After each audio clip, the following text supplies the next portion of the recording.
guys, one team, one family. Pramuka Asman Salada. Biasa jaya luar biasa.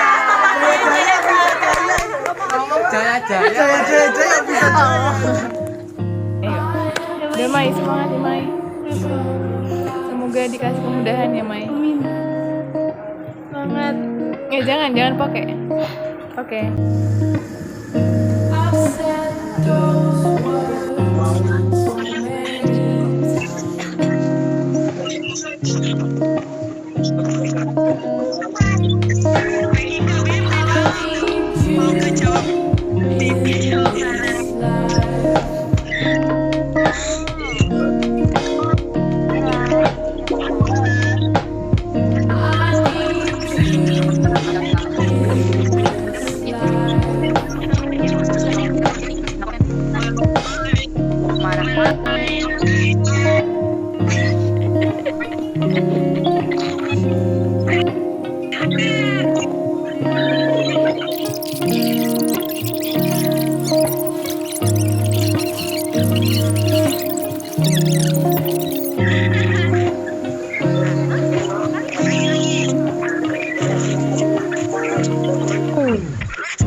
Enggak, tanya apa katanya? Dia apa yang buat kata-katanya? Nggak ada. Nggak boleh ini.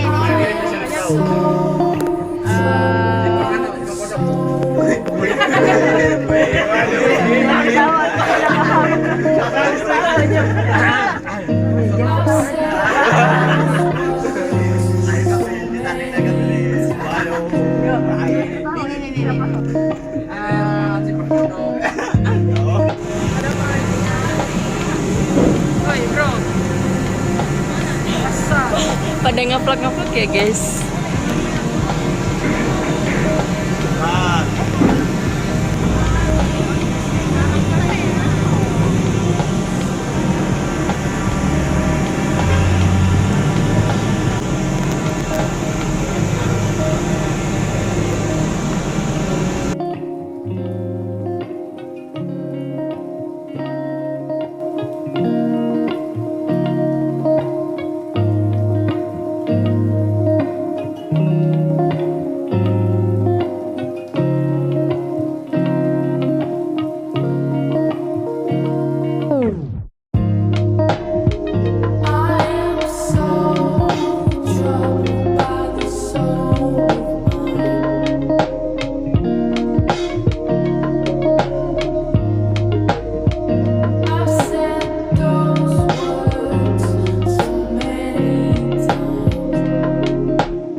whisper good morning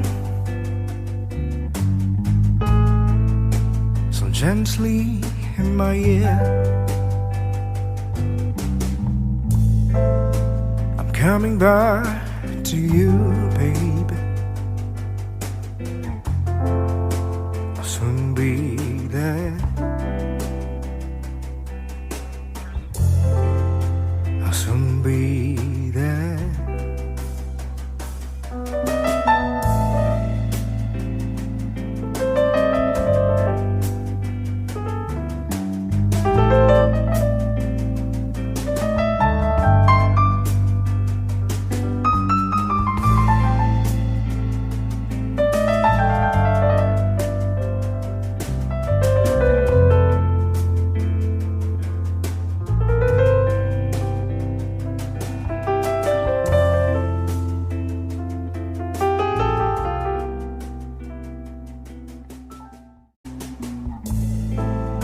You whisper good morning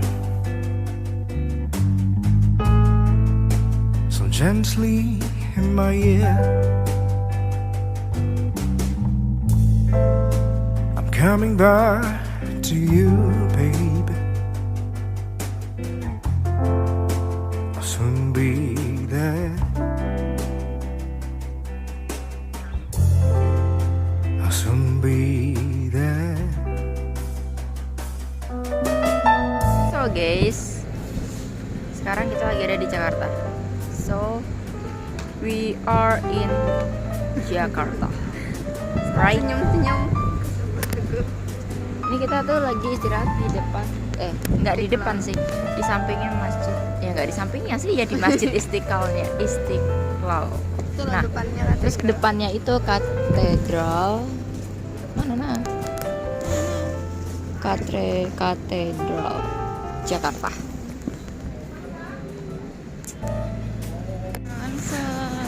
Aku gak punya kartu pelajar. Oke guys, kita lagi ada di Monas bersama Kak Naila. Tada. Dan sekarang itu udah jam 2:30 dan jam 3 itu Monasnya udah tutup dan kita tuh mau melihat view Jakarta dari atas Monas. Terus dan itu cara masuknya tuh harus pakai kartu pelajar gitu loh. Gitu. So see you on top.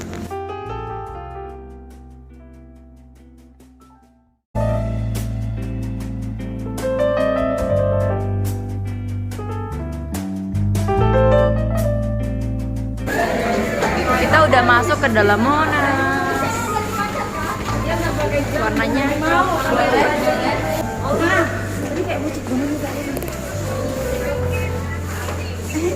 Iya dah.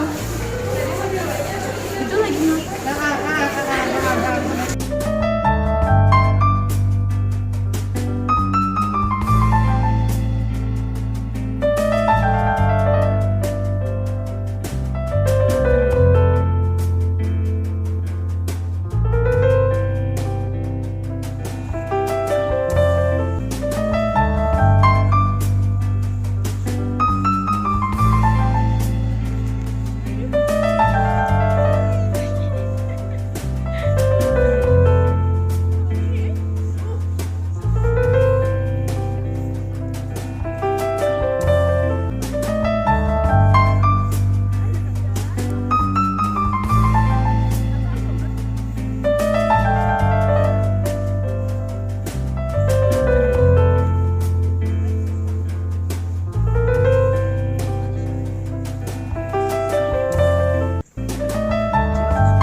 sampai 1967. Jadi pembangunan Monas ada berapa tahun? 6 tahun. Selama 6 tahun pembangunan Monas menghabiskan dana 7 miliar zaman itu. Monas dibangun oleh Presiden pertama kita Bapak Soekarno dengan arsiteknya Bapak Sudarsono. Monas punya ketinggian 132 meter. Lidah api kemerdekaan di ujung Monas itu terbuatnya dari perunggu 14,5 ton atau perunggunya 14.500 kg dilapis oleh emas murni bagian luarnya dengan berat 50 kg. Jadi emasnya itu melapisi bagian luarnya saja, hanya mengcover aja. Nah, Monas dibangun ada 4 tujuan. Kenapa dibangun Monas? Yang pertama untuk memperingati Hari Kemerdekaan Indonesia. Jadi yang tadi Ibu cerita bahwa setiap tanggal 17 Agustus kita ada pengibaran bendera di istana, ngambilnya dari Monas. Dikibarkan di istana, pada saat penurunan bendera dikembalikan lagi ke Monas. Yang kedua, sebagai lambang perjuangan bangsa Indonesia, bahwa dibangunnya Monas menandakan Indonesia sudah merdeka. Yang ketiga, mengajak generasi. India punya pakaian, tukar dengan Cina punya obat-obatan, tukar lagi dengan Indonesia yang punya rempah-rempah. Pusatnya di Palembang. Nah, ini Candi Borobudur. Ada yang udah pernah belum ke Candi Borobudur? Pernah. Pada zaman Raja Samaratungga dari keluarga Raja Sailendra mengajarkan kita tentang tradisi gotong royong sekaligus penyebaran agama Buddha sebagai agama kedua di Indonesia. Agama yang pertama adalah Hindu. Nah, ini Bendungan Waringin Sabta mengajarkan kita tentang bayar pajak dengan hasil panen kepada Raja Airlangga di Kaliberantas, Jawa Timur, dan membangun bendungan untuk menanggulangi kebanjiran. Nah, ini Candi Jawi, satu-satunya candi dengan 2 agama. Kita curi style. Agama Hindu dengan agama Buddha walaupun berbeda agama tetap mewujudkan rasa kerukunan di Pandaan, Jawa Timur. Ini Sumpah Palapa. Gajah Mada bersumpah tidak akan memakan buah palapa sebelum Nusantara rakyatnya hidup rukun dan damai pada saat perang salib. Armada Perang Majapahit ditandai dengan datangnya armada dari Cina. Utusan Cina ke Majapahit, datangnya Laksamana Cheng Ho disambut oleh raja kita namanya Raja Wikramawardhana. Dari pertemuan ini kita belajar tentang tradisi pertukaran souvenir atau cindramata. Bahasa sederhananya adalah oleh-oleh. Penyebaran agama Islam pertama kali dengan diadakannya pesantren sebagai agama ketiga di Indonesia. Pertempuran pembentukan Jayakarta yang dipimpin oleh Raden Fathahilah merebut kota Jakarta dari Portugis dan berhasil direbut pada tanggal 22 Juni yang dinobatkan sebagai ulang tahun kota Jakarta. Armada dagang Bugis, perebutan kekuasaan jalur perairan, Perang Makassar, pertama kali masuk ke VOC atau Belanda melalui jalur timur dengan cara adu domba. Belanda sudah mencuci otaknya orang Tidore agar perang saudara dengan Makassar, dan di sini Sultan Hasanuddin, Sultannya Makassar, tewas di depan benteng Sumbawa Makassar. Timura, kita sedang menyerbu benteng terbesarnya Belanda yang ada di Saparua, Maluku, namanya Benteng Durstede. Selanjutnya, Perang Diponegoro. Yang naik kuda putih itu adalah Pangeran Diponegoro di Kalibogowoso, Magelang, Jawa Tengah. Perang selama 5 tahun. Nah, ini Perang Imam Bonjol oleh Tuanku Imam Bonjol untuk membentuk parit-parit keamanan, tempat persembunyian atau jebakan untuk Belanda di Padang, Sumatera Barat. Dan ini Perang Banjar yang dipimpin oleh Pangeran Antasari sedang menghadang kapalnya Belanda namanya kapal Onrus agar tidak masuk ke Kalimantan Selatan, Banjarmasin. Perang Aceh yang ditandai dengan tertembaknya tewasnya Jenderal Kofler di depan Masjid Agung Baitur Rahman, Banda Aceh. Perlawanan Sindika Mangaraja, Tapanuli, Sumatera Utara. Yang warna biru itu terkenalnya dengan Danau Toba. Pernah dengar? Pertempuran Jagaraga, Buleleng Bali. Orang Bali mengenalnya dengan sebutan Jagaraga. Sebut itu artinya habis atau finish. Karena Belanda sudah menghabiskan, menewaskan satu kerajaan 7 turunan dibunuh semua sama Belanda. Tanam bangsa. Ini lebih kejam dari kerja paksa zaman Belanda, namanya kerja roti. Kalau mereka tidak mau bekerja, tidak mau menanam, tidak mau kasih hasil panen, maka mereka dicambuk, disiksa, tidak dikasih makan sampai menemui kematiannya. Penyebaran agama Kristen pertama kali dengan diadakannya secara menyeluruh, namanya ini Kristen Protestannya ya, sebagai agama keempat di Indonesia. Dan ini Ibu kita Kartini untuk emansipasi wanita dan menerbitkan buku Habis Gelap Terbitlah Terang. Hari Kartini tanggal berapa? 21 April. Kebangkitan nasional yang dipelopori oleh Budi Utomo mengadakan pendidikan pertama kali. Taman Siswa di Yogyakarta pendirinya adalah Ki Hajar Dewantara sebagai Bapak Pendidikan Indonesia dan sebagai pencetusnya ekskul yang ada di Indonesia. Akhirnya Muhammadiyah pertama kali di Yogyakarta pendirinya adalah Kiai Haji Ahmad Dahlan dengan pertama kali merekrut anggota pramuka dan muda-mudi yang ada di Yogyakarta. Perhimpunan Indonesia, pahlawan kita diundang untuk belajar di Belanda. Dan ini sekolah dokter pertama kali di Indonesia namanya Stovia, sekolah dokter Bumi Putra. Ada yang mau jadi dokternya? Enggak. Nah ini perang Timur, pahlawan kita diculik dan diasingkan di Tanah Merah, Papua. Sementara itu para muda-mudi kita dari satu pulau ke pulau yang lain berkumpul menjadi satu dan membuat Sumpah Pemuda. Satu Nusa, satu bangsa, satu bahasa 28 Oktober. Dan ini adalah rumusan kerja paksa zaman Jepang. Terlihat sedang dipaksa untuk membangun rel kereta api Kalijati Subang, Jawa Barat. Pemberontakan tentara peta di Blitar, Jawa Timur sedang menyerbu benteng terbesarnya Jepang di Blitar dipimpin oleh Bapak Supriyadi. Dan ini proklamasi kemerdekaan yang sedang membacakan Bapak Soekarno, yang memakai kacamata Bapak Muhammad Hatta, yang pakai kerudung itu Ibu Fatmawati yang menjahit bendera pusaka. Yang di depan itu prajurit Jepang namanya Laksamana Baija yang membantu kemerdekaan Indonesia. Satu hari setelah Indonesia merdeka, ada pengesahan Pancasila dan Undang-Undang Dasar 45. Dan ini hari lahirnya ABRI. Siapa yang mau jadi tentara? Karena markas terbesarnya ada di Tangerang, maka peresmiannya di depan Candi Borobudur.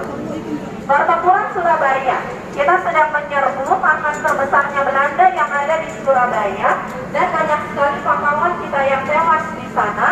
Maka 10 November dinobatkan sebagai Hari Kegiatan Gereja Katolik. Ini perang gerilya dalam mempertahankan kemerdekaan, yaitu perang bersenjata secara sembunyi-sembunyi di malam hari.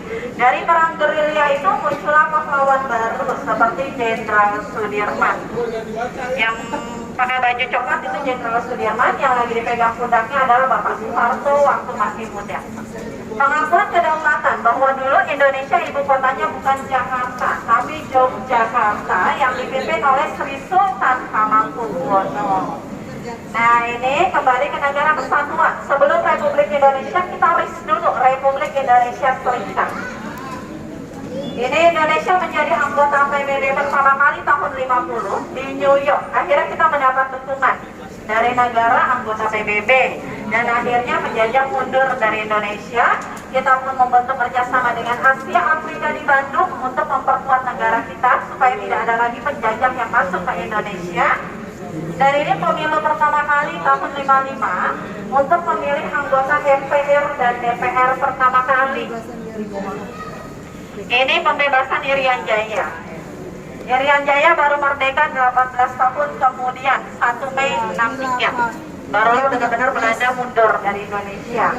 Dan ini G30 SPKI Hari Kesaktian Pancasila, sudah pernah nonton filmnya? Sudah. Pak Soeharto sedang memimpin untuk mengangkatkan 7 jenazah para pahlawan yang dikuburkan secara tidak layak di dalam satu lubang, di lubang buaya. Ini ada aksi-aksi Trituran, tiga tuntutan rakyat oleh mahasiswa-mahasiswi Indonesia yang menuntut agar PKI dibubarkan kabinet, turunkan harga pangan. Dan ini adalah Super Semar, surat perintah 11 Maret memerintahkan kepada ketiga jenderal berjaga-jaga jangan sampai ada PKI lagi. Dan terakhir ada PPRA, penentuan pendapat rakyat Irian Jaya yang menentukan bahwa Papua Nugini tidak boleh bergabung dengan Indonesia. Suatu sayembara. Dari sayembara itu dipilihlah 2 orang, bukan dimenangkan, tapi dipilihkan 2 orang. Namanya Bapak Fredrik Silaban, itu orang Nasrani, dan Bapak Sudarsono. Tapi Bapak Soekarno malah mempercayai Bapak Fredrik Silaban untuk membangun Masjid Istiqlal. Walaupun beliau beragama Nasrani, tapi Bapak Soekarno lebih mempercayai untuk membangun Istiqlal adalah Bapak Fredrik Silaban. Nah, yang Bapak Sudarsono untuk